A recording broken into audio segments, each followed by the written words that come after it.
আমি আজ ছেলে যাচ্ছি পুজো বাড়ি।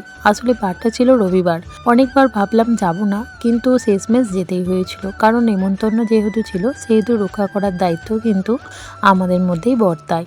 তো যাক, মা তো যেতে পারলোই না, তো সেই জন্য আমি আর ছেলে মিলে যাব। তো অনেকবার ফোন করছিল ভাইয়া, তারপরে মাসিমা, সবাই মিলে ফোন করছিল বাইবার যাওয়ার জন্য।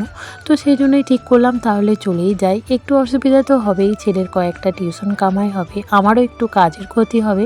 তো যাক, সব কিছু দেখতে গেলে তো আর আনন্দ মজা হয় না, তো সেই জন্যই ভেবেই নিলাম যে না, ঘুরে আসা যেতেই পারে। তো যাক, একদিন তো ছেলের টিউশন কামাই হবে। তো ইতিমধ্যে আমার টিকিট কাটা হয়ে গেছে, আমরা কিন্তু এখন স্টেশনে চলে বসেছি। তো আমার ছেলে এখন অপেক্ষা করছে আর আমাকে বলছে মা একটু ফোনটা দাও। তো ওকে একটু ফোন দিলাম। তো তারপরে জানেন, ট্রেনের মধ্যে এত পরিমাণে ভিড় ছিল কি বলবো।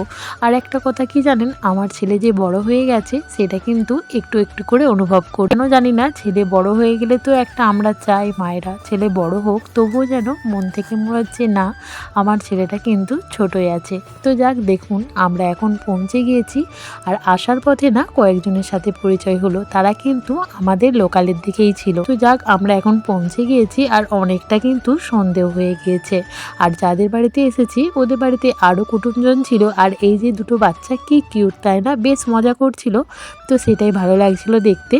আমরা কিন্তু একই ট্রেনে এসেছি, তবে ওদের সাথে কিন্তু আমাদের দেখা হয়নি। যখন বাড়িতে আসলাম তারপরেই কিন্তু ওদের সাথে কথাবার্তা হলো। ওরা বলল ওই ট্রেনের মধ্যে এসেছে। তো যাক, এখন দেখুন রাতের খাবার বানানো হচ্ছে। আমরা যাব একটি মন্দিরের দিকে সবাই মিলে, তো সেই জন্য হাতে পাতে কিন্তু সবাই মিলেই করে নেব। আর এখন এটা আর কি ময়দা মাখানো হচ্ছে, লুচি হবে। তো যাক, এখন সেটা কিন্তু গরম জল দিয়ে মাখানো হচ্ছে।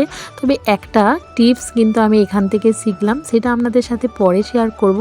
বেশ উপকারিতা, মানে বেশ উপকার হবে আমার জন্য। তো যাক, এখন কিন্তু মন্দিরে চলে এসেছি। আর এখানে বেশ যে দোকান বসেছিল তেমনটা নয়, মাত্র 2-4টে দোকান বসেছিল।